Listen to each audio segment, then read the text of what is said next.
Hello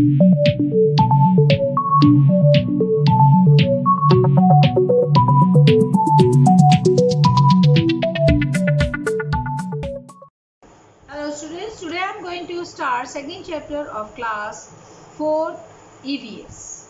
fourth class के बच्चों का सेकेंड चैप्टर EVS का मैं समझाने जा रही हूँ. My extended family. My extended family मतलब मेरी बढ़ती हुई फैमिली यानी परिवार. इमीडिएट एंड एक्सटेंडेड फैमिली मतलब एकदम से किसी चीज़ का बढ़ना और बढ़ी हुई फैमिली यानी परिवार. As you know that a family is a group of people who are related to each other. जैसे कि हम लोग जानते हैं कि परिवार क्या होता है, एक सदस्यों का झुंड होता है जो एक दूसरे से जिसमें एक दूसरे से रिश्ता रहता है. All the families members love and care for each other. और परिवार के जो सब सदस्य हैं वह एक दूसरे से प्यार मोहब्बत से रहते हैं और एक दूसरे की केयर करते हैं यानी कि परवाह करते हैं.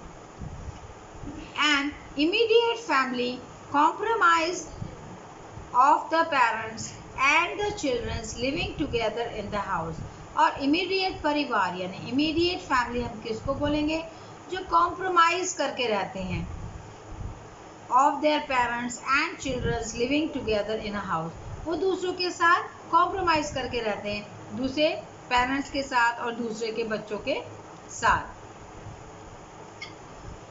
On the other hand, an extended family comprised of a unless aunt and cousin etc.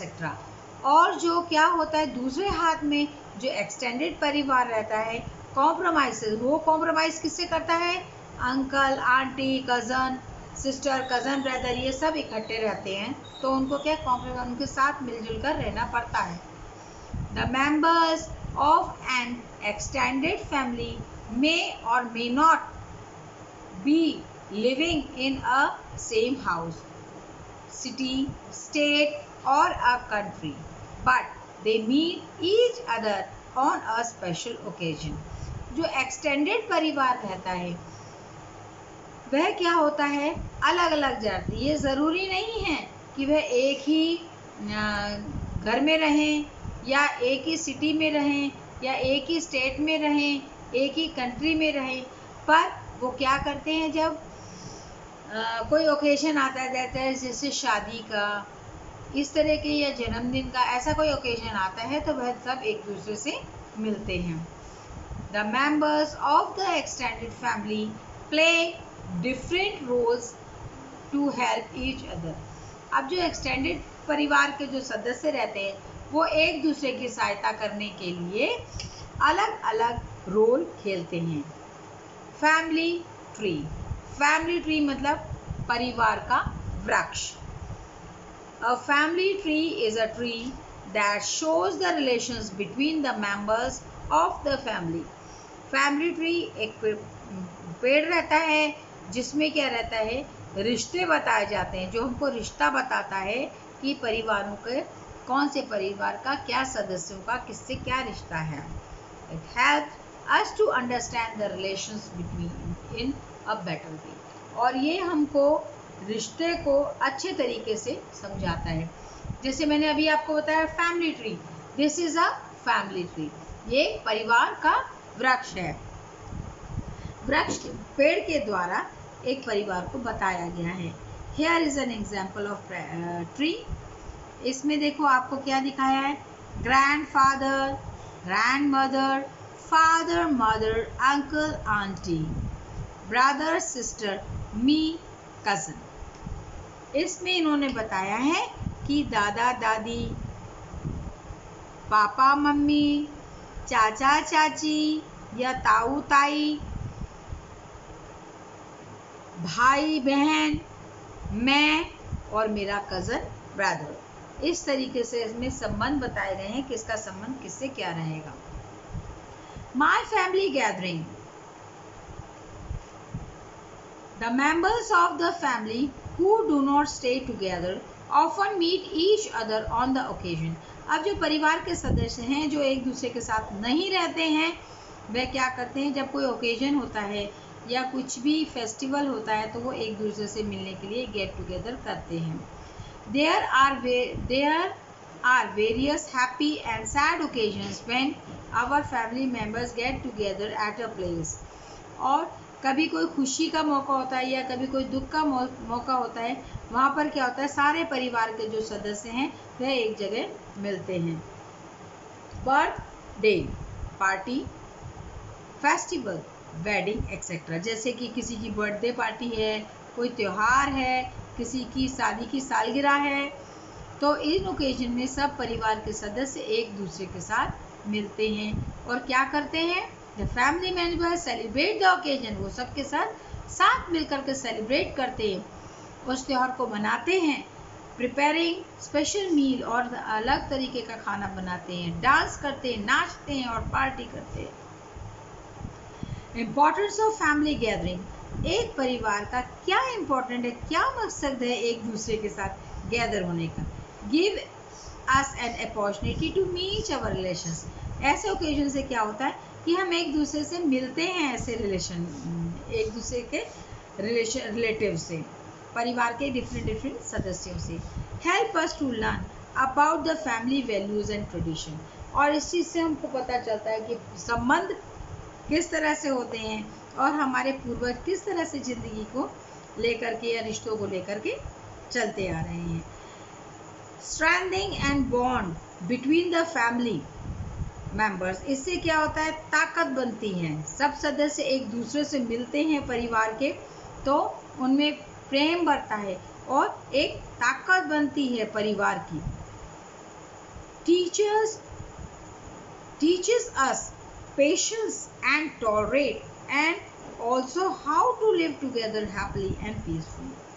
और ये सब चीज़ें हमको क्या सिखाती है कि हमें पेशेंस, हमको सहने की शक्ति होनी चाहिए, टॉलरेट करने की शक्ति होनी चाहिए, सब्र होना चाहिए, and also to live together happily. और हम इकट्ठे होकर किस तरीके से खुश रह सकते हैं और आराम की ज़िंदगी जी सकते हैं.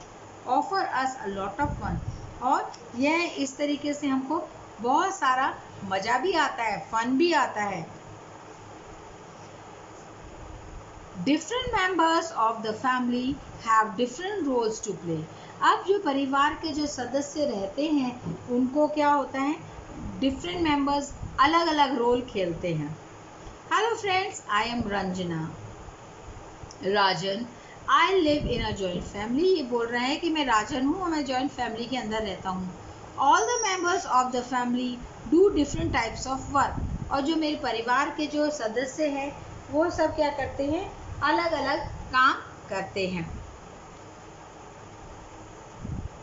Each family members have some task to do. और हर फैमिली मेंबर को कोई ना कोई काम दिया जाता है करने के लिए. Money is necessary for a family. एक परिवार के लिए पैसे की बहुत ज़्यादा ज़रूरत होती है. So some members have to earn money. कुछ परिवार के सदस्यों को पैसा कमाना पड़ता है. Some members of the family have to cook. और कुछ जो फैमिली मेंबर्स रहते हैं जो घर में खाना होता है उसको पकाना होता है. A family needs different things of a common use. So some members have to buy and arrange things for all. और कुछ सदस्यों को, परिवार के सदस्यों को जो कॉमन रहते हैं उनको बाहर जाकर के सामान खरीदना पड़ता है, अरेंजमेंट करना पड़ता है सामानों का. Beside this, there are many other tasks that have to be performed to maintain a family. और उसके अलावा भी बहुत सारे टास्क है, बहुत सारे ऐसे काम हैं कि एक परिवार को चलाने के लिए किसी को करना पड़ता है. Value of family. Family value, परिवार का वैल्यू क्या है, कितनी कीमती है हमारा परिवार. Moral value that a child inherited from his. और हर family are family values.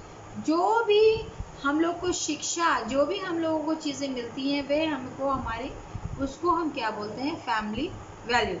Family value helps a child to become a good citizen. ये फैमिली वैल्यू से ही एक बच्चा अच्छा गुड सिटीजन बन सकता है। Family values also teaches the child to do respectful and well manner. और एक जो परिवार है वही बच्चे को कि दूसरों की इज्जत करना सिखा सकता है और उसको व्यवहार सिखा सकता है अच्छे से। Let us know about some of the family values which a child should learn। और चलो आज मैं आपको कुछ बताती हूँ फैमिली वैल्यूज के बारे में जो एक बच्चों को किसी भी परिवार के माता पिता को सिखाना चाहिए। We should always respect our elders। हमें हमेशा हमारे बड़ों का सम्मान करना चाहिए। We should always be polite to others। हमें दूसरों से नरमी से बात करना चाहिए। We should keep kind to both plants and animals। और हमको दोनों की तरफ दयालु होना चाहिए, पेड़ पौधों की तरफ भी और जानवरों की तरफ भी। We should help the needy people। ज़रूरतमंदों को हमको सहायता करनी चाहिए। We should not steal things from the others। हमें दूसरे की सामान की चोरी नहीं करनी चाहिए। If a child does not inherit good family values, then he or she will not become good। अगर किसी परिवार के सदस्य बच्चों को अच्छी आदत नहीं डालते तो वह अच्छे बच्चे नहीं बन सकते, अच्छे सिटीजन नहीं बन सकते। It is necessary for everybody to learn family values and behave well। ये बहुत ज़्यादा ज़रूरी है कि हर किसी को क्या करना चाहिए, अपने परिवार की फैमिली वैल्यू और एक दूसरे के साथ अच्छे से व्यवहार करना चाहिए। यहाँ ये आपका लेसन ख़त्म होता है।